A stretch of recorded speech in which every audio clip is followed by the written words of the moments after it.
My job in podcasting is not to make technology. It's actually to help you to build a podcast that is very, very successful. However you choose to measure that success. And one of the things that I can do in the very simplest and most effective way for you is to help you understand core podcasting concepts and principles without any jargon, without any tech speak, and without any confusion. So that's why today we are going to look at podcast cover art specifications, and I'm going to explain them in the simplest way possible. But before we do that, of course, reminder, I'm Mark Asquith, CEO and co-founder of Rebel Base Media, where we make podcasting tech, including Captivate.fm, the world's only growth-oriented podcast host. Go and get 7 days free at Captivate.fm. Also, the team at AWeber helped me to produce this show. They sponsor this show because they want people like you, the ever-present podcaster looking to grow their show and their audience. They want you to know about their fantastic email marketing product, AWeber, which I think you should be using to build relationships with your listenership. If you aren't, believe me, you are leaving opportunities and probably revenue on the table, all right? So please go and check AWeber out for 30 days totally free at markasquith.com/AWeber. Before we get to the content, I want to just dig in and tell you something. I want to just give you a heads up that next week I am going to ask you for a favor. I'm going to be putting out a bonus episode, and in that bonus episode, I'm going to be asking you to go to a website address in order to answer a question. Now, the reason for this, I don't want your data. I'm not really interested in that. I'm not going to ask you to put an email address in. I'm not going to ask for any of that stuff. No, I want you to help me to test some new technology that we've built, all right? Anyone that's been following the Rebel Base Media story and my story in podcasting will know what this is. Okay, so I want you to please look out for that bonus episode next week. I'll tell you when it drops. And in that episode, I'm going to ask you to go to a web address and take 10 seconds just to answer one-click question. All right, very straightforward. And it's going to help us to test some brand new podcasting technology that we hope is going to make some serious changes to how you as creators succeed in podcasting. So that's a heads up that next week I do have an ask. But today, let's dig into podcast cover art, which can be very confusing. Of course, making it look nice is actually fairly straightforward. It's, fairly straightforward. You either hire a designer, you use canva.com or whatever you want to use for your podcast cover art design. I actually really like Canva. Go and check out Canva. We actually use that over on Podcast Success Academy to help people with their show. So go and check out podcastsuccessacademy.com/Canva. That's what we recommend for all of our cover art. And obviously, like I said, you could use a designer. We've got some designers on not retainer, what's the word? On standby, ready to help you. So if you need a recommendation for a designer, hit me up as well. I'll sort you out with that. But what I'm talking about here is really the specifications, because they're making it look good. A lot of that is subjective. Yes, there are some best practices, but I don't want to go into design today. That's not the point of this episode. The point of this episode is to tell you in no uncertain terms what the specifications are for your podcast cover art. Now, this applies not only to your show cover art, so the main cover art that you use for your podcast, but these specifications also apply really simply to your episode level cover art as well. So if you do episode level cover art like I do here for the Podcast Accelerator, which I think just enhances the experience for people, it also applies to this as well, all right? These specifications we're going to dig into in just a second just help you with this as well, all right? Now, let me tell you about why you need to get your specifications right. If you don't hit these specifications, it is highly likely that your show will not be accepted by Apple Podcasts.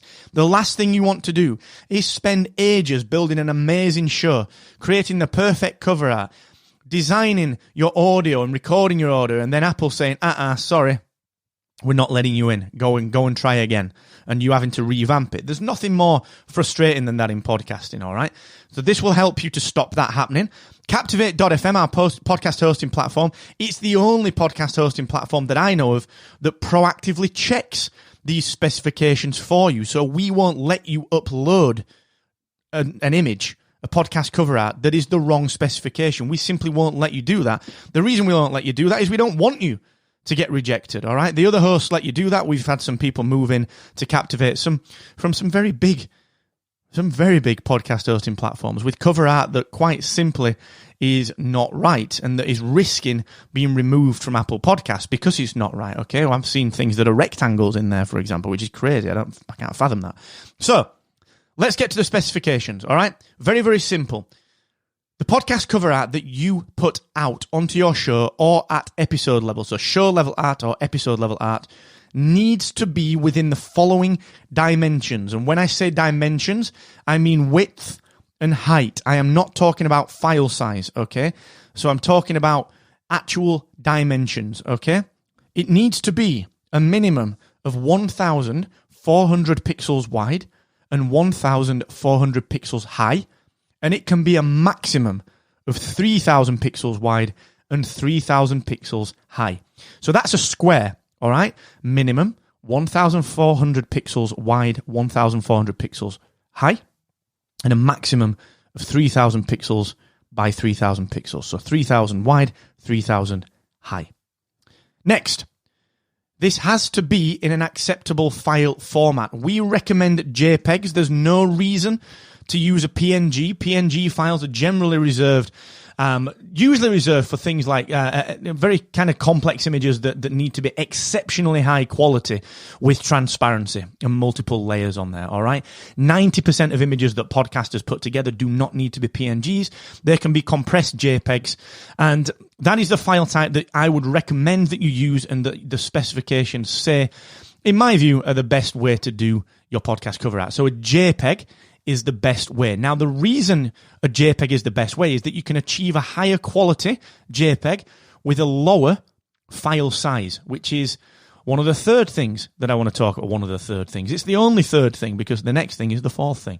So the third thing is, of course, the actual file size. So when I say file size, what I'm talking about here is the physical size of the file on your disk, on your hard disk, on your computer. I'm not talking about that width and height that I talked about earlier. No, this needs to be saved out at a size of less than 500 KB. Less than 500 KB is best practice, okay? The reason for this is it needs to load quickly, and 500 KB on a broadband speed is going to load fairly quickly, all right? So less than 500 KB. You do not want, and we have seen people trying to upload these, and we know other hosts let people upload these, sizes that are just crazy, like 10 megabyte files because their designers sent them like the highest resolution file. You don't need that because your episode cover art is rarely going to be seen at anything higher than, 300-400 pixels long. People aren't going to see that on screen, okay? So the density of the pixels is going to be really, really good because you're at 1,400 pixels wide and high or 3,000 pixels wide and high, but you're only seeing it at a very small size. So the density, the quality of that image is already going to be really good because it'll be compressed down in terms of visual pixels. So they're the three main bits of specification that I need you to know, all right? Let's recap them. Your podcast cover art, show level and episode level, needs to be a minimum of 1,400 pixels wide by 1,400 pixels high, or a maximum of 3,000 pixels wide and 3,000 pixels high. Next, of course, it has got to be a relevant, suitable file format. We highly recommend a JPEG, and that JPEG must be saved out at less than 500 KB on your disk. So the file size must be less than 500 KB. There's another bit of the specification that you shouldn't really need to worry about, but that I will tell you about just in case. That episode cover art and that show level cover art needs to be saved in the RGB color space. Now, if you use something like Canva, this is a fair standard. You're not going to download it at the other color space, which is popular, which is CMYK, which is like a print color space. You aren't going to do that, okay? Canva doesn't default to that. But if you get a designer that's kind of a high concept designer, very often they may be working in the different color space, all right? So make sure if you're briefing a designer that you tell them all the other things that I've told you, but you also say to them, hey, don't forget this needs to be the RGB, red, green, and blue color space, all right? RGB. And that's really the only specification that you need to know. I don't want to get into best practices on design because that's an entirely different episode, and I've done one on that before. But they're the specifications that you need to hit. Definitively, you must hit those. Captivate.fm, our podcast hosting platform, will not allow you to upload cover art that does not hit those specifications. It can be frustrating, but it's better to be frustrated when you're uploading it than it is to be frustrated when Apple rejects your podcast, all right? Not many people, to be fair, upload the wrong size cover art because we help them with that. So, of course, make sure you're hitting those specifications. That will ensure that your podcast cover art does not get rejected by Apple, and we can make sure that your show gets launched as quickly as possible. Or, of course, if you're rebranding a show as well. Okay, so if you need anything, hit me up. You know where to find me, at Mr. Asquith on Twitter. And until the next time, please stay safe, please stay sane, and look after yourselves, look after each other, and never forget, the more you expect from yourself, the more you will excel.